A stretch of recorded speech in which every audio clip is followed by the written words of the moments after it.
নমস্কার বন্ধুরা, সবাই কেমন আছো? আশা করি ভালোই আছো। আমিও খুব ভালো আছি। আজকে আবারও একটা রেসিপি নিয়ে চলে এসেছি তোমাদের সঙ্গে শেয়ার করব বলে। তো আজকে বানাবো সামুদ্রিক মাছের ঝাল। এই মাছটা অনেকে অনেক রকমভাবে নাম জানে। তো কেউ বলে ফ্যাঁসা মাছ, কেউ চোখডাবড়া, তো আবার কেউ পাংখা মাছ বলে। তো আমাদের এখানে তো ফ্যাঁসা মাছ বলে। তো এই মাছটারই আজকে ঝাল বানাবো। তো এই ঝালটা অনেকে তো অনেক রকমভাবে করো, আমি কিভাবে বানাই তো সেটাই আজকে এই ভিডিওর মাধ্যমে তুলে ধরবো। তো বড়দের প্রণাম আর ছোটদের বুক ভরা ভালোবাসা দিয়ে চলো আজকে ভিডিওটা শুরু করি।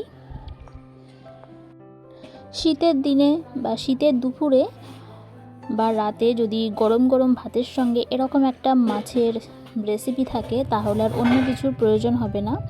এই একটা রেসিপি দিয়েই এক থালা ভাত চোখের নিমেষে শেষ হয়ে যাবে।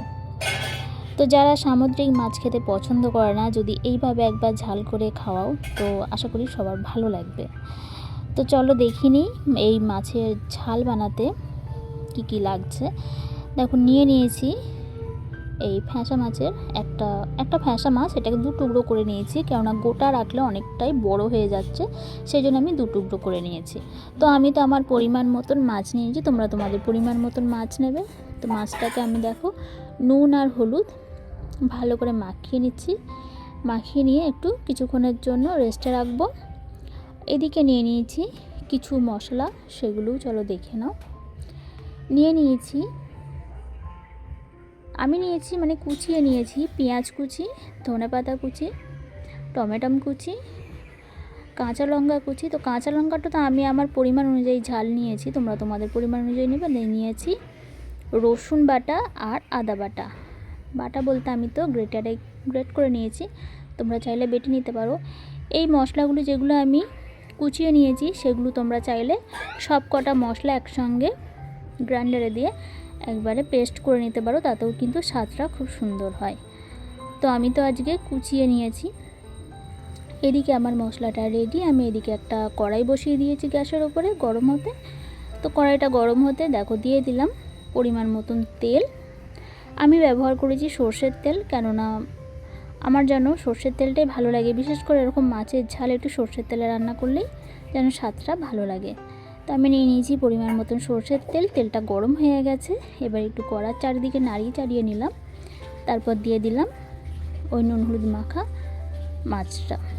মাছটাকে আমি একটু এপিট ওপিট করে লাল লাল করে ভেজে নেব। তো এক পিঠ ভাজা হয়ে গেছে, আর এক পিঠ ভাজতে দিয়ে দিয়েছি। খুব বেশিক্ষণ সময় লাগে না এই মাছের ঝাল রেসিপিটা করতে, খুব চটজলদি হয়ে যায়, খুবই তাড়াতাড়ি হয়ে যায়। তো মাছটাকে আমি তুলে নিয়েছি। তেলের পরিমাণ খুব বেশি ছিল না, অল্পই ছিল। তো ওই তেলের মধ্যে আমি দিয়ে দিলাম ওই কুচিয়ে রাখা পেঁয়াজটা। তো পেঁয়াজটাকেও আমি একটু বেশ লাল লাল করে ভেজে নেব। দেখো পেঁয়াজটা আমার ভাজা হয়ে গেছে। এবার আমি দিয়ে দিলাম ওই গ্রেট করে রাখা আদা আর রসুনটা দেওয়ার পর দিয়ে দিলাম টমেটো কুচি আর লঙ্কা কুচি। তো সব কটা উপকরণগুলোকে আমি একটু ভালো করে কষিয়ে নেব। দিয়ে দিলাম একটু নুনের পরিমাণটা কিন্তু দেখে দিতে হবে। তো নুনটা দিয়ে যদি আমি মশলাগুলোকে ভাজি তো মশলাটাও ভালো ভাজা হবে আর তাড়াতাড়ি সিদ্ধও হয়ে যাবে সবজিগুলো, সেই জন্য দিয়ে দিলাম একটু হলুদ। তো নুন আর হলুদ দিয়ে আমি একটু ভালো করে কষিয়ে নিয়ে একটু ঢাকা চাপা দিয়ে রাখলে তাড়াতাড়ি হয়, এই টমেটোগুলো তাড়াতাড়ি সিদ্ধ হয়ে যায়। তো আমিও তাই করেছি, একটু ভালো করে কষিয়ে নিয়ে কিছুক্ষণের জন্য ঢাকা চাপা দিয়ে রেখেছিলাম। তো তারপর দেখো আবার ঢাকা খুলে চলে এসেছি। এবার দেখো টমেটোগুলো অনেকটাই নরম হয়ে গেছে। এবার আমি খুন্তির সাহায্যে একটু ঘেঁটে ঘেঁটে দেবো। আমি এই জন্যই বলেছিলাম যে তোমরা চাইলে পেস্ট করে নিতে পারো, তো এইভাবেও কিন্তু ভালো লাগে। তো এইভাবেও একবার বানিয়ে দেখো, অবশ্যই ভালো লাগবে। তো তো খুন্তির সাহায্যে আমি একটু ভালো করে মশলাগুলোকে ঘেটে ঘেটে দিচ্ছি, ভালো করে কষিয়ে নিচ্ছি। এবার আমি দিয়ে দিলাম অল্প একটু পরিমাণ জল। জলটা দিলাম কেন, যে রসুনের যে কাঁচা গন্ধটা ওইটা যাওয়ার জন্য একটু ভালো করে কষাতে হবে। তোমরা চাইলে জলের পরিবর্তে তেলও দিতে পারো, কিন্তু আমি খুব বেশি তেল ব্যবহার করছি না, অল্প তেলেই রান্না করছি। তো মশলাটা আমার মোটামুটি একটু কষানো হয়ে এসছে। এবার আমি দিয়ে দিলাম জিরে গুঁড়ো আর দিয়ে দিলাম একটু কাশ্মীরি লঙ্কার গুঁড়ো। কাশ্মীরি লঙ্কার গুঁড়োটা তো আমি দিয়েছি শুধুমাত্র রঙের জন্য, তোমরা চাইলে দিতেও পারো বা স্কিপ করতে পারো। ঝালের জন্য তো দিয়ে দিয়েছি আমি কাঁচা লঙ্কা বেশ পরিমাণ, তো সেই জন্য আমি এখানে কাশ্মীরি লঙ্কার গুঁড়ো দিয়েছি। তোমরা চাইলে ঝাল লঙ্কার গুঁড়োও দিতে পারো, তোমার পরিমাণ অনুযায়ী ঝালটা নিতে পারো। তো মশলাগুলোকে আমি ভালো করে কষিয়ে নেবো যতক্ষণ না মশলা থেকে তেল ছেড়ে আসছে। দেখো মশলা থেকে অনেকটাই প্রায় তেল ছেড়ে এসছে, দেখেই বোঝা যাচ্ছে। যে কোনো রান্নায় মশলা থেকে যতক্ষণ না তেল ছেড়ে আসছে ততক্ষণ কিন্তু রান্নাটা কমপ্লিট হয় না।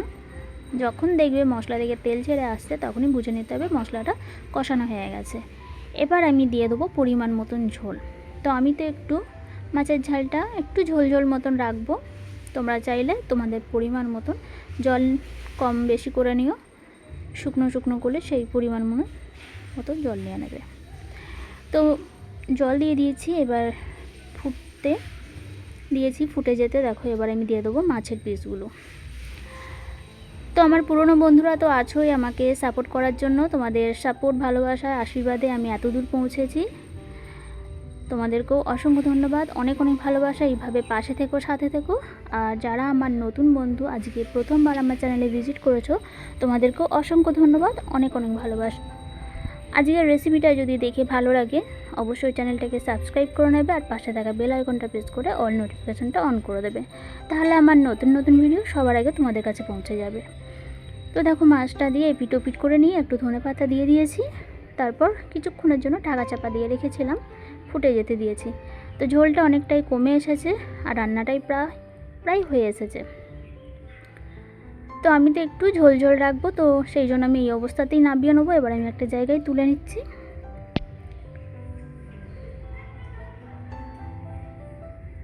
তো একটা জায়গায় তুলে নিচ্ছি, দেখো কত সুন্দর হয়েছে দেখতে, দেখেই তো জিভে জল আসছে, আর খেতেও কিন্তু অসাধারণ হয়েছে, দুর্দান্ত হয়েছে।